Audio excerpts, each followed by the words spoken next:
Mā te roto anō, te roto e whakatika. Koera te whakahau a Toby Curtis, te toi hau o te rōpū tiaki i ngā roto o te arawa waka. Kei te piki haere te wai o ngā roto, nā te kaha heke mai o te ua i ngā marama e rua kua hipa ake nei. Kei roto rua a ngā hui a Wade.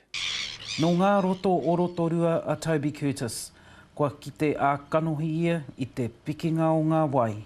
Me he mea āhua kaha ake te piki, ana me te korikori o te moana, ana ka tīmata ki te whakapā karu i te rori, hei raru kei amatai.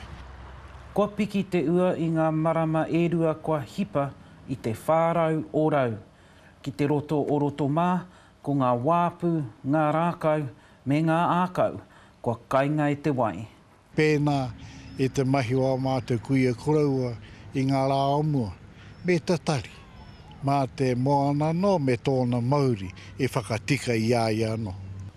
Koinei tētahi o ngā roto kua heke, i tērā tau i te kohi tātea he rahi ake te wai o roto. Engari ko te mea pai o konei o rotorua, he awakari kei konei. Kāre he awakari ki roto mā. No te tīmatanga o te wiki i karawhiua i ngā tūruhi i o rātau amuamu. Kāre he ākau ki roto mā, hei papa tākoro mā rātau.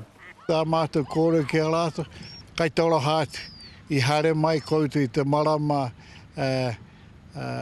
i mahi me ki a tāwhiri mate wāna mai. Ko te mahi a te rōpū tiaki i ngā roto, ko te whakatika i ngā roto, kaua ko te whakaheke i ngā wai, e ai kia Curtis.